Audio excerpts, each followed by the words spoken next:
चलिए बेटा, आज हम लोग 11th क्लास की फिजिक्स में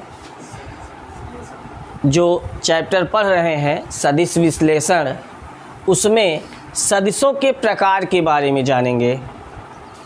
पहले सभी लोग समझ लीजिए पूरी बात, फिर लिखवाते हैं बाद में। सदिशों के प्रकार, टाइप्स ऑफ वेक्टर। सदिशों के कितने प्रकार होते हैं? तो कई प्रकार के सदिश होते हैं। पहला हम आपको बताते हैं समान वेक्टर या समान सदिश, ठीक है, इक्वल वेक्टर। वेक्टर को ऐसे भी लिखा सकता है, हिंदी में भी चलता है, पूरी बुकों में लिखा है, उससे कोई दिक्कत नहीं है। ये नहीं कि वेक्टर वैसे ही लिखना है, वेक्टर ऐसे भी लिखोगे तो भी सारे लोग समझते हैं सदिश, ठीक है। समान vector, equal vector. Equal vector किसे कहते हैं? कल बताए थे हम, बताया गया था ना।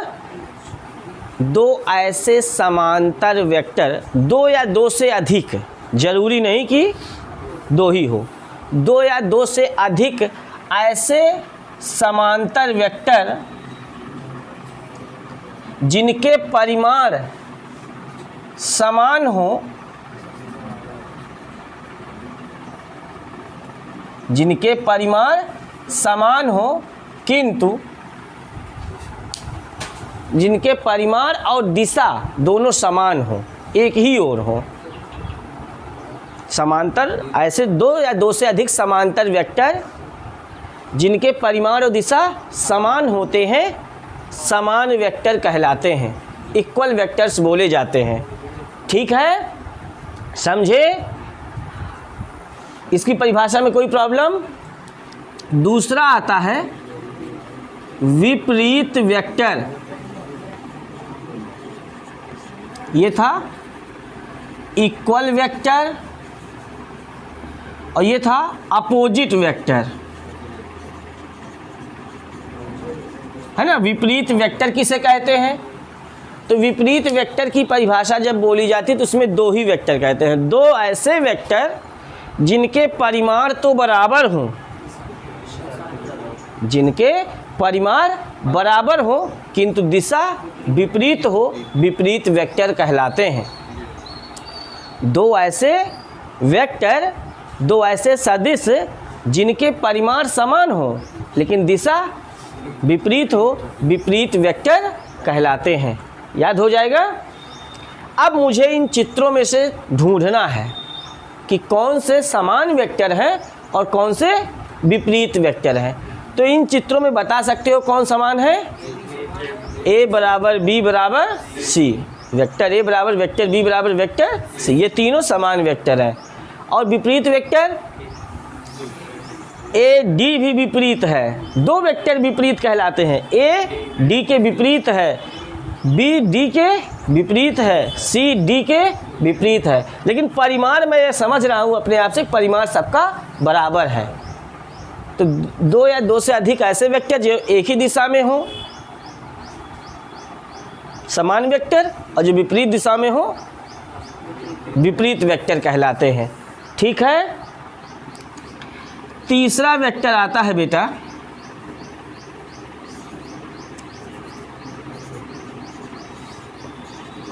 एकांक वेक्टर, यूनिट वेक्टर। कौन सा वेक्टर? Unit vector. एकांक वेक्टर बहुत ही ज़रूरत है इसकी फ्यूचर में, 12th में भी। यूनिट वेक्टर क्या होता है? ऐसा वेक्टर जिसका परिमाण एकांक हो, एक हो। अब बात ये आती है परिमाण क्या होता है। जैसे मैंने यहाँ ये वेक्टर ए लिखा है, वेक्टर ए के परिमाण को ऐसे लिखा जाता है mod of A. Vector A के परिमाण को कैसे लिखते हैं? Mod of vector A. तो मॉड ऑफ वेक्टर ए, ये वेक्टर ए का परिमाण है, ऐसे लिखा हो हिंदी में, वेक्टर ए का परिमाण, हिंदी में लिखा हो वेक्टर ए का परिमाण। तो वेक्टर ए के परिमाण को मॉड ऑफ ए लिखते हैं या केवल ए लिखते हैं, चाहे उसे मॉड ऑफ ए लिखा जाए या केवल ए लिखा जाए, मतलब उस वेक्टर पर से तीर का चिन्ह हटा दिया जाए तो वो परिमाण हो जाता है। और इस चित्र में अगर वेक्टर ए के परिमाण को दिखाया जाए तो जो तीर की लंबाई होती है वही उस वेक्टर का परिमाण होता है, और जो तीर होता है वो उसकी दिशा को प्रदर्शित करता है। तो सदिश को दिखाने के लिए मैंने कल पढ़ा दिया था कि तीर का चिन्ह का प्रयोग किया जाता है। जिस भौतिक राशि पर तीर का चिन्ह लगा है वो सदिश है। ठीक है, तो यहाँ पे वहाँ मैंने परिमाण बताया। एकांक वेक्टर किसे कहते हैं? ऐसा वेक्टर जिसका परिमाण एक हो, जिसका परिमाण एक हो, एकांक वेक्टर कहलाता है। ठीक है, जैसे कोई वेक्टर, वेक्टर ए है, वेक्टर ए का एकांक वेक्टर ए कैप कहलाता है। कुछ लोग कैप ए भी पढ़ते हैं, कैप ए या ए कैप, हम लोग ए कैप पढ़ते हैं, लिखने का वही लिखा जाएगा, चाहे कैप ए पढ़ो चाहे ए पे कैप पढ़ो। ठीक है, ए का एकांक वेक्टर, किसी वेक्टर को एकांक वेक्टर में लिखना हो तो उस वेक्टर पर कैप का चिन्ह लगा देते हैं। ठीक है, तो वेक्टर ए का एकांक वेक्टर ए कैप कहलाता है। ए कैप बराबर फार्मूला क्या होता है? Vector A upon mod of vector A. ये सूत्र याद कर लेना, बहुत ज़रूरत पड़ने वाली है इसका। ए कैप बराबर वेक्टर ए बटे मॉड ऑफ वेक्टर ए। ठीक है, अब यहाँ से वेक्टर ए का मान लिखा जाए तो क्या लिख सकते हो? Mod of vector A cap. A cap एकांक वेक्टर है और ये उसका मॉड है। किसी सदिश को दिखाने के लिए उसके एकांक वेक्टर में उसके परिमाण से गुणा कर दिया जाए तो वो वेक्टर आता है। ठीक है, ये भी बात ध्यान रखना, मेन फार्मूला ये है, याद रखना। ए कैप बराबर कितना? वेक्टर ए बटे मॉड ऑफ वेक्टर ए। तीसरा जो बहुत ज़्यादा इम्पॉर्टेंट है, लंब कोणीय एकांक वेक्टर।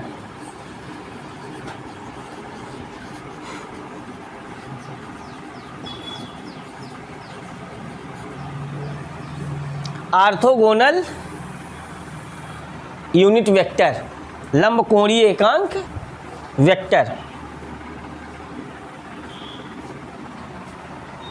यहाँ आपको समझाते हैं, ध्यान से समझिएगा सभी लोग।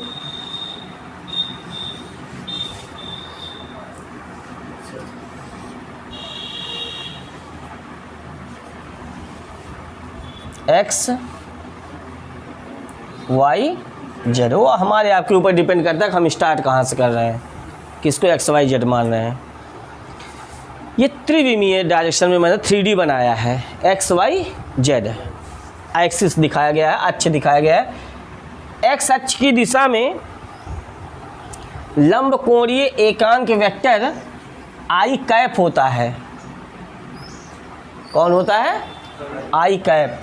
वाई अक्ष की दिशा में जे कैप होता है और जेड अक्ष की दिशा में के कैप होता है। ये आपको याद करना है, ऐसा होता है। एक्स अक्ष की दिशा में एकांक वेक्टर कौन होता है?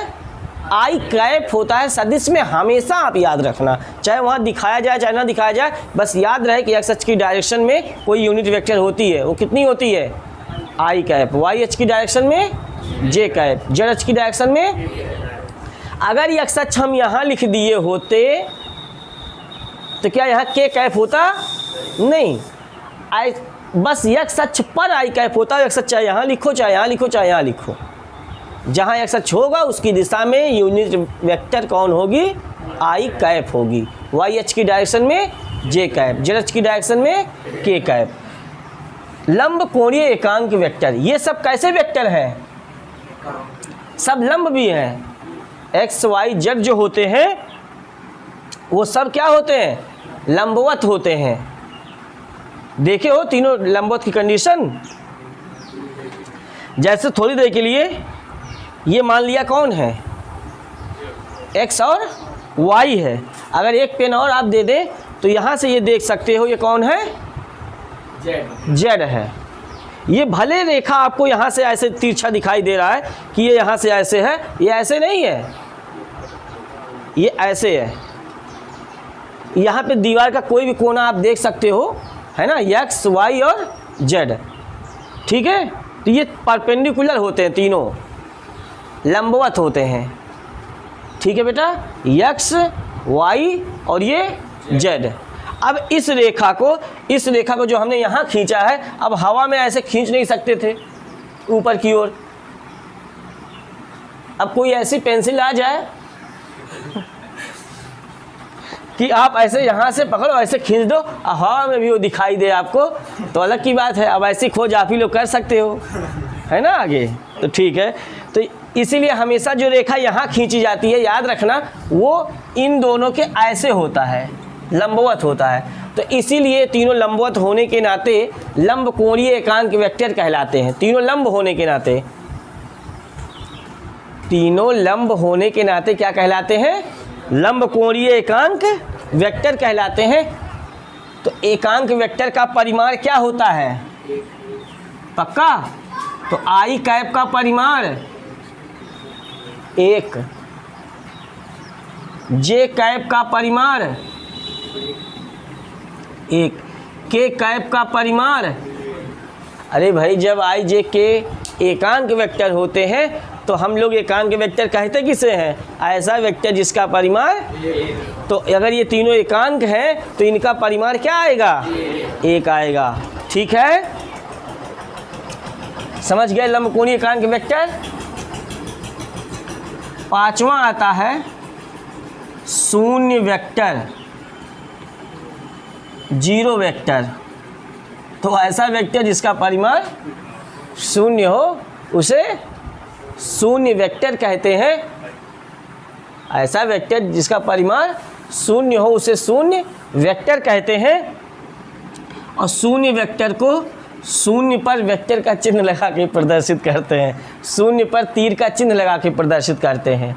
ये आता कब है? जब दो वेक्टर आपस में बराबर हों। जैसे वेक्टर ए बराबर वेक्टर बी, ये बराबर इसके है, ये बराबर है। अगर ये 10 है तो ये 10 है, ये 50 है तो ये 50 है, ये तो लिखा है, ये बस सदिश में लिखा है। ये वेक्टर ए वेक्टर बी के, तो vector A minus vector B कितना होगा? 0 केवल नहीं होगा, 0 वेक्टर होगा। जैसे 10 बराबर 10, 10 माइनस 10 बराबर 0, वो अदिश है। लेकिन ये जब सदिश है दोनों, तो उसका अंतर भी सदिश में आएगा। तो सदिश होगा कौन? 0 सदिश होगा, 0 वेक्टर होगा उससे कहेंगे। ठीक है, तो दो ऐसा वेक्टर जिसका परिमाण शून्य हो, शून्य वेक्टर कहलाता है, नल वेक्टर कहलाता है ना। यदि दो वेक्टर आपस में बराबर हो तो उनका अंतर जो होता है वो, दो वेक्टर आपस में बराबर हो तो उनका डिफरेंस क्या होता है? 0 वेक्टर होता है। कंफर्म? ये हो गए टाइप्स ऑफ वेक्टर। तो ठीक है, इतना आप लोग ऐसे नोट कर लीजिए, उसके बाद हम लोग आगे बढ़ते हैं। नोट कर लीजिए, नोट मत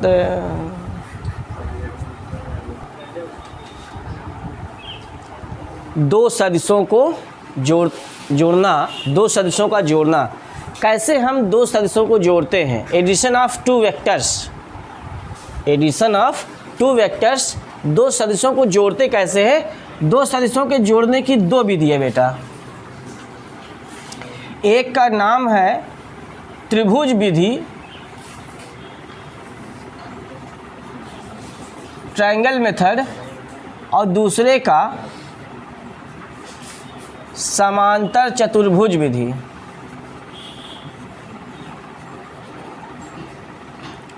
ठीक है,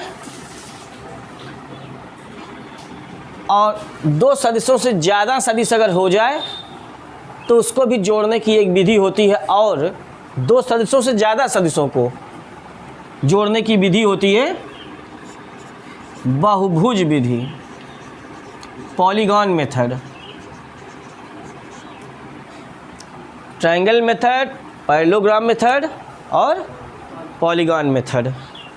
तो हम सबसे पहले सीखेंगे कि दो वेक्टरों के जोड़ने की त्रिभुज विधि क्या होती है। जैसे एक वेक्टर ये दिया है, वेक्टर ए, और एक वेक्टर ये दिया है, वेक्टर बी। हमें इन दोनों वेक्टरों को त्रिभुज विधि से जोड़ना है। किस विधि से? त्रिभुज विधि से। तो जोड़ते कैसे हैं बस इतने आप जानिए। सबसे पहले इसको ऐसे बना के इतना कोण है एंगल पता चल जाएगा। सबसे पहले दिए गए वेक्टर ए के परिमाण के बराबर उसी दिशा में वेक्टर ए को खींच लेते हैं। ठीक है, वेक्टर ए जितने परिमाण और जिस दिशा में होता है उसको उतने परिमाण में उसी दिशा में खींच लेते हैं। सदिश में दो चीज़ें थी। सदिश को हम तीर के चिन्ह से दिखाते हैं। इस तीर को बोलते हैं हेड और इसको बोलते थे टेल। सिर, पुच्छ। ठीक है, तो पहला वेक्टर खींचने के बाद उसके हेड से दूसरे वेक्टर के टेल को उसी दिशा में, जिस दिशा में दूसरा वेक्टर होता है, जितने परिमाण में होता है उतने परिमाण में उसी दिशा में इसके हेड से खींच देते हैं। किसको? वेक्टर बी को। बात समझ पा रहे हो? उसी दिशा का मतलब जब इसको हम ऐसे बनाएंगे तो ये कोण और ये कोण क्या होना चाहिए? बराबर होना चाहिए, तभी तो पता चलेगा एकदम उसी दिशा में है वेक्टर बी, जिस दिशा में दिया गया था। इतना जुड़ा। अब उसके बाद इन दोनों का जो परिणामी होता है उसके बाद वेक्टर ए के टेल को वेक्टर बी के हेड से मिला देते हैं। ये जो होता है ये वेक्टर ए और वेक्टर बी का परिणामी वेक्टर होता है आर, और वेक्टर आर बराबर होता है vector A plus vector B. समझ गए? इस स्थिति में वेक्टर आर बराबर vector A plus vector B. तो ये विधि कौन सी विधि है? मतलब दो वेक्टर दिए गए हों अलग अलग तो उन्हें हम जोड़ सकते हैं। अच्छा, ज़रूरी ये नहीं है बेटा कि पहले हम वेक्टर ए खींचें। ये ज़रूरी नहीं है कि हम वेक्टर ए ही पहले खींचें। हम वेक्टर बी पहले खींचना चाहते हैं तो क्या गलत थोड़ी हो जाएगा? हम पहले वेक्टर बी को उसके परिमाण और उसी दिशा में, जिस दिशा में होता है जितने परिमाण में, उसको खींच देते हैं। कौन? और वेक्टर ए को वेक्टर बी के हेड से जिस दिशा में होता है उस दिशा में खींच देते हैं। वेक्टर ए को उसके हेड से। दूसरा वह वेक्टर जो जोड़ा जाता है पहले पे हमेशा हेड पर जुड़ता है। पहले के टेल को, वेक्टर बी के टेल को वेक्टर ए के हेड से मिला देते हैं। तो ये होता है, ये भी होता है वेक्टर आर। ठीक है, और ये वेक्टर आर, ये आर डैश मान लो। इस स्थिति में जब बी में ए जोड़े हैं, किसमें? बी में ए जोड़े हैं, तो वेक्टर आर डैश बराबर vector B plus vector A. Vector B plus vector A. इन दोनों परिस्थितियों में बेटा कोई डिफरेंस नहीं है। मतलब वेक्टर आर बराबर वेक्टर आर डैश। दो वेक्टरों के जोड़ में vector A plus vector B बराबर vector B plus vector A. कोई फर्क नहीं पड़ता, ए में बी जोड़ो या बी में ए जोड़ो। इन दोनों फिगरों से ये कौन सा नियम है? त्रिभुज विधि है। त्रिभुज विधि में तीर का निशान दिखाता है, तीर का डायरेक्शन दिखाता है, वही बच्चे कंफ्यूज होते हैं। क्या इसका दो तीर का चिन्ह एक दिशा में होना चाहिए, वेक्टर ए, फिर उसी दिशा में ऐसे वेक्टर बी। तो परिणामी यहाँ से यहाँ तक की दिशा में होना चाहिए। और अगर ऐसे हो गया, वेक्टर ए वेक्टर और ये वेक्टर तीनों एक दिशा में हो गया, तब तो वेक्टर ए और वेक्टर बी का जोड़ क्या निकलेगा? वेक्टर सी नहीं निकलेगा, माइनस वेक्टर सी निकलेगा, क्योंकि हमें दिशा किस दिशा में चाहिए परिणामी की, इस दिशा में चाहिए, इसके टेल से इसके हेड की ओर, समझे।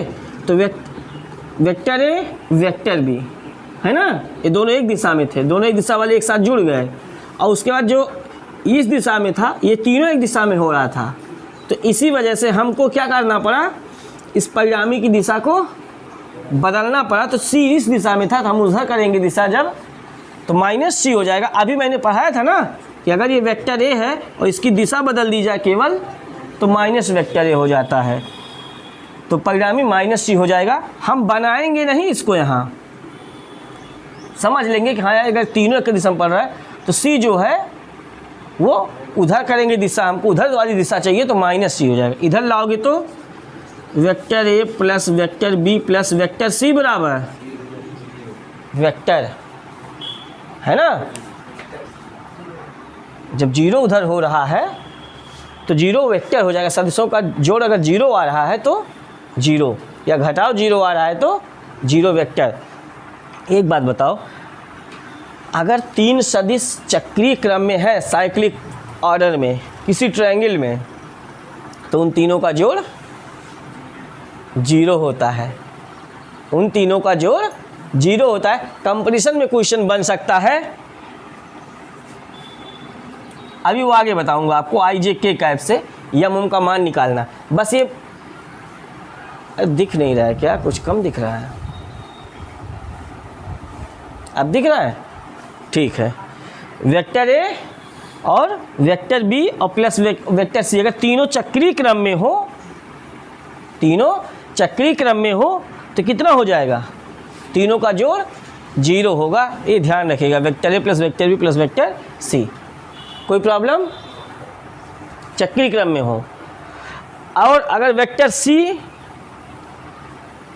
और वेक्टर ए जोड़ना चाहते तो वेक्टर सी और वेक्टर ए तो एक ही दिशा में पढ़ रहे हैं, तो ये भी उसी दिशा में था, बराबर माइनस बी लिखना पड़ता, क्योंकि यहाँ से यहाँ तक की दिशा चाहिए। अगर हम इसको पहले लिखते ए सी फिर ए, तो ये वाला माइनस बी हो जाता, क्योंकि दिशा उधर दिया है प्रश्न में। फिर तीनों पक्षांतर करते तो भी यही आता। तो एक ध्यान रहे, किसी त्रिभुज में अगर तीनों सदिश चक्रीय क्रम में पढ़ रहे हैं, साइक्लिक ऑर्डर में पढ़ रहे हैं, तो उन तीनों का जोड़ क्या होगा, जीरो होगा। कंफर्म। ये कौन सी विधि हो गई, त्रिभुज विधि, ठीक है। तो नोट करिए।